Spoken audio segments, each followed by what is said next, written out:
Mpumalanga. Good afternoon, Tumelo. What's the picture on your end? Well, good afternoon.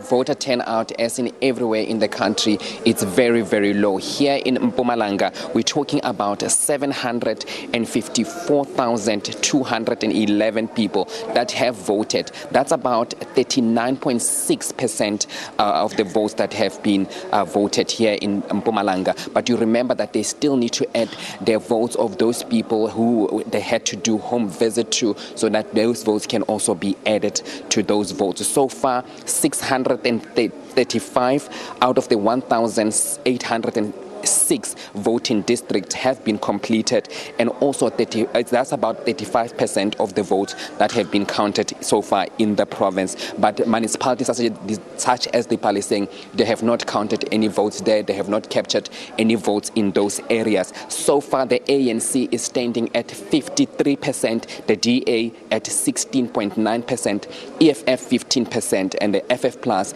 standing there at 4.5%. Those are the top four parties that have so far been in those areas. But other political parties and smaller parties have also have just over 1%. We talk about the Middleburg and Hendrina Residents Front, Lekwa Community Front, Forum Rada, and the African Voice Progressive Party. The ACDP, FF Plus, ATM, and the PAC, they're just below 1%. But let's talk to you more about these results and also the low turnout that we have seen in this province and across the country with political analyst Dumisani Tembe. That just talk to us about these low turnout that we have seen. What can we attribute to this low turnout? Should we attribute this to politics, or just people being disgruntled and don't want to vote anymore? Look, it's unfortunate that there is a low voter turnout, but this is, if you look at South Africa's problems, they have been on an accumulative trend. If you look at unemployment, homelessness, issues of lack of water and sanitation, these are the issues that have been accumulating over the years. So what has happened, I think a whole lot of people are opting out of politics because they don't believe in the system anymore. So this is why you find that those that are not necessarily re-voting the ANC, they are choosing to opt out of the system. So it's not necessarily simply a disgruntlement against the ruling party, it's the disgruntlement against the entire political system, the poverty of our politics in this country, the bar in terms of our politics in this country is very low.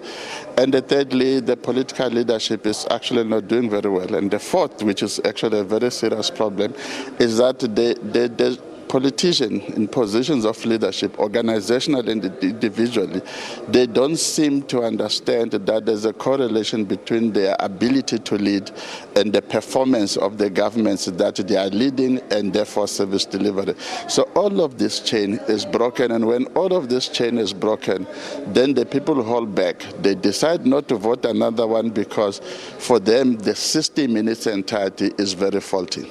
Okay, and that also talk to us about this. The ANC, even though people have not voted, and you're talking about this, the ANC is still leading in a lot of municipality, except in most of the municipality here in Mpumalanga, with 70% in some of these rural municipalities. What would you attribute that to? Also that, they're still leading, and some political parties, that is the DA and the EFF, they're just lagging behind.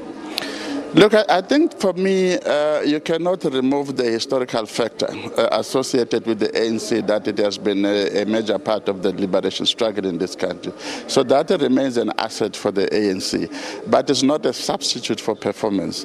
And in most cases, people do vote according to a habitual trend. This is why I had spoken to many ANC people. They say that this year it's been very difficult to decide to vote.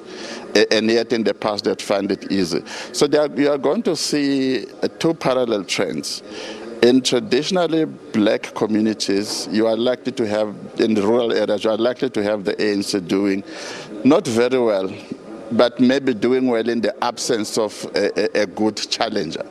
And at the same time, in areas that are predominantly historically white, affluent communities, you are likely to see a much heightened struggle between the DA and the and the Freedom Front Plus, because the DA is trying to position itself as the key conservative party that protects white privileges in predominantly white communities. So these may not necessarily be rational votes, but more often established historical behavioral tendencies by the voters. And let's talk about also the Steve Tshwete municipality. Yeah. We saw that the DA, only in Mpumalanga, they had a mayoral candidate for that municipality. It's one of the well-run municipality, is run by the ANC, has been getting clean audits year after year. But now the DA has been campaigning very strongly there. We're seeing that the ANC, they're now standing at 35% and the DA at about 31%. Similarly, they want to win this municipality because it's an economic hub, but also it's one of the well-run municipality. And why do you think they wanted to only place their candidate, the mayoral candidate, in that municipality? Well, it's one of the, within this province, Mpumalanga is one of those affluent suburban areas. It's also an area that has got a heightened economic activity. And if you look at the strategy of the DA post-Musima Imani leadership, the DA is not interested in leading the country as a whole. This is why you will not necessarily see them in other places of the province, but you will see them where there's a bit of affluency, white minorities that are rich one way or the other, but also the fact that it's an economic hub.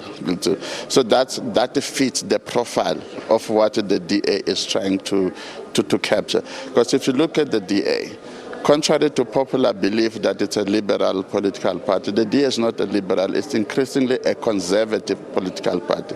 It is more interested in preserving that which has been the socio-economic patterns drawn from the apartheid system. So this is why it's fighting more and more to capture the constituency that traditionally would have gone to the Freedom Fund Plus, because they are reducing themselves to that level. So that is why they're not contesting elsewhere, but contesting areas such as Henshina, Middleburg, and those areas. And also the Freedom Front Plus also growing very strongly here in Mpumalanga. They've got 4% now. And since the last election, the national election, they've been really working very hard to win the hearts of these people in the province. Why do you think is that so? Look, they have been doing very well because the Freedom Front Plus has not played into this Rainbow Nation gallery. They have been very specific. They are maybe traditionally they were more concerned with your typical Afrikaner, constituency.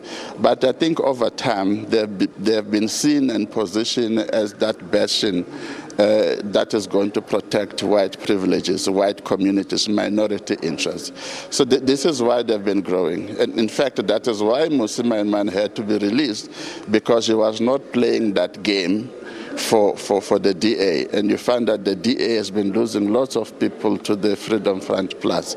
So the Freedom Front Plus has been playing itself as a typical conservative political party as well.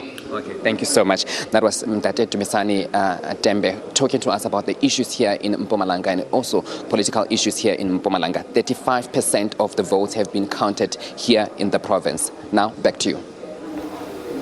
Thank you so much. Opposition party